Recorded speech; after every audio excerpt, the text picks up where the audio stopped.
We're joined in the studio now once again by the Health Secretary Sajid Javid. Minister, great to have you on the programme. Let's just reflect, of course, plenty to talk about in terms of your brief, but let's reflect on what we have seen coming out of Ukraine over the past 24 hours. I personally have watched more footage from Ukraine than I would care to ever admit to. But this weekend, seeing children being pulled out of the rubble kind of brought it home to me. Is the British government yet at a point where they can join the Ukrainian president, Ukrainian deputy prime minister, in describing what we're seeing in Ukraine as a genocide? Look, like everyone, I'm appalled by the scenes coming out of Ukraine right now, the despicable attacks on civilians. When I was last in your studio, that was the day we saw the picture of that, the woman from a maternity hospital, a pregnant woman that had been murdered by the Russians, and now we're seeing children being pulled out of rubble. It's in terms of holding Russia accountable. I mean, Russia and the President Putin, he will absolutely be held accountable for this. There's an international criminal court that will work on this, and they're already compiling evidence. The Deputy Prime Minister was in The Hague last week, offering the UK's full support to hold Russia to account. In the meantime, we will, of course, will continue to support the Ukrainians in every single way that we can.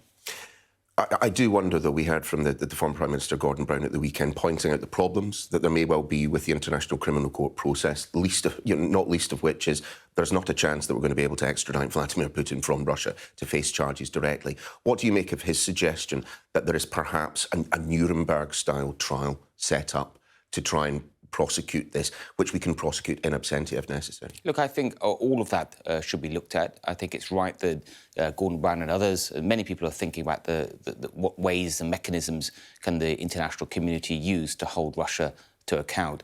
I mean, right here and now, I think it's really important that we and our allies continue to support Russia, support Ukraine in every way with the military aid that we're providing. I think more than any other country, the humanitarian support that we're providing as well. All of this is crucial, but also making sure that Russia is held to account. I understand that this is not your brief. I understand that all cabinet ministers will want to be careful with their language, but I will note that you don't feel comfortable going as far as the Ukrainian president and being literal about this, stating that in your view, given what we have seen, you feel that he's committing acts of genocide. What President Zelensky thinks is very, very important to us. We, of course, will listen to him carefully. The Prime Minister, our Prime Minister, talks to him on a regular basis, and we will help the Ukrainians gather all the evidence they need for successful prosecutions whenever we can. Where are we at the moment with this scheme to rehouse Ukrainians coming to the United Kingdom? 3.4 million people have fled the country at the moment, and the concerns are, particularly from agencies working in non-governmental organisations working in this field, is that we're not being quick enough to match people up. Well, my understanding is with this, so there's two schemes at the moment. With the family reunification scheme, I think some 9,500 visas have been issued.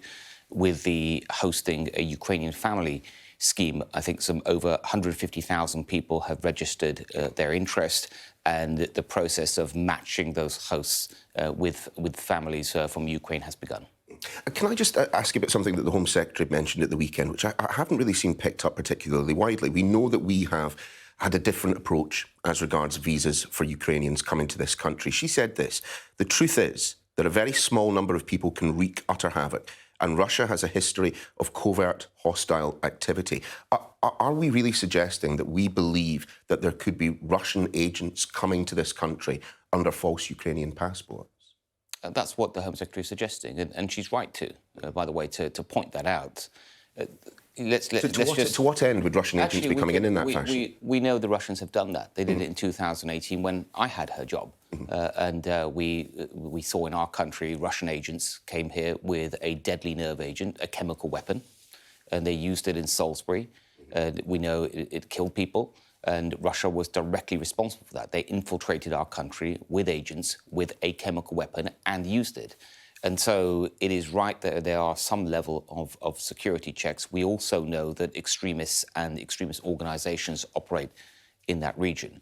Of course, the level of security checks has to be proportionate to the issues that we're dealing with. The example that you gave, at the same time, it mustn't get in the way of letting Ukrainians come here to safety. Sure, but the example that you gave of Salisbury, my understanding is those two Russians arrived on a Russian passport on a tourist visa.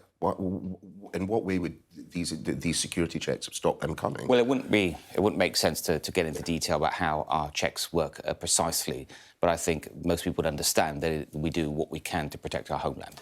You've been very good, so let's talk on speaking away from your brief, so let's move on to it. COVID cases are clearly on the upswing at the moment. Do you have an estimate of when we might reach the peak? I think with Omicron, we're past the peak now. We've come down from that level. Although infections are rising, case numbers are rising, and hospitalisations have risen a bit as well in the last 2 weeks, they're still way below their peak. It's also worth sort of keeping in mind why we're seeing rises. That was always going to be the case when we opened up. And also we have a subvariant, let's call it, of the original Omicron called BA2, which we know on the one hand is more infectious than the original Omicron variant. But thankfully, these vaccines that we have are just as effective against it. Why is it taking so long to get to this next stage of the rollout? By my reckoning, we're about 6 months away from the start of the third dose scheme. And we know, of course, that resistance wanes a lot quicker than, within 6 months. Should we perhaps have got to this point slightly quicker, or is it all because of the JCVI? No, I think we're exactly at the right place. When it comes to vaccine waning and effectiveness, it's something we monitor almost on a daily basis. I think as a country, we've probably done more research on that than any other country. But isn't waning resistance part of the reason why we are seeing increased infections, increased hospitalizations? I think the primary reasons are the ones I mentioned, which are increased social mixing and also this BA2 subvariant. The announcement today, which is a spring booster dose for those that are over 75, elderly people living in care homes and the immunosuppressed. This will allow that group of people, which are at more serious risk than others, to top up their protection against this virus and give them that extra level of confidence that they need. Is it not somewhat counterintuitive at a point at which we're suggesting that over 75s, people who are vulnerable should be able to get a fourth dose, that we're about a fortnight away from the ending of free COVID testing? No, I don't think the two things are necessarily related. I mean, I'll explain my point. Do you not think that if you remove free testing, fewer people will test? Well, obviously, if there's fewer tests around, then fewer will be used. But the question really is, do we still need to have a universal free testing offer, which is, as it sounds, it's for everyone whenever they want to test? And our determination, based on the advice that we receive, is that is no longer necessary. We're in a much better stage with COVID than we have been so far. Clearly, it's still there. That's why we still need to keep focusing on our defences. But the best defence is vaccination. We've built a wall of defence. It's working. In fact, I think this weekend, the UK Health Security Agency, they said in their analysis that since December, because of the booster push that we had, we've kept some 157,000 people out of hospital. So vaccines work, and that is why everyone that's eligible, please, should come forward.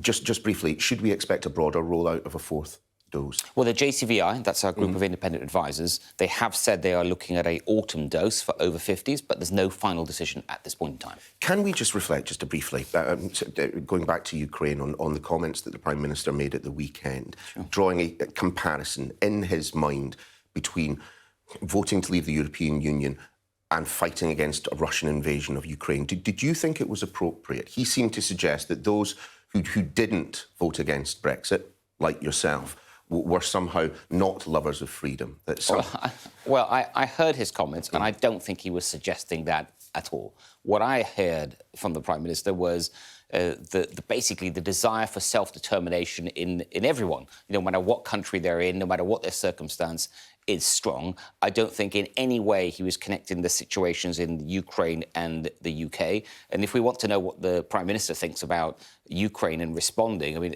we can see for ourselves in terms of the support that he's provided, rock-solid support compared to any other world leader. You don't think it was at all crass for the Prime Minister to make that comparison or to allude to a comparison? I mean, the Prime Minister... I don't accept that he was comparing UK and He mentioned Ukraine. One and he mentioned the other in the same point. His point was about the importance of self-determination and people, whoever they are, wherever they are, they have this strong feeling of wanting to have freedom and determine. I'm just gently suggesting that the self-determination, shown by the Brits who voted to leave a political and economic union is not the same as the self-determination shown by people who are picking up guns and firing on invaders. And he wasn't saying... I think it's spurious to say that he was connecting somehow UK and Ukraine in that way.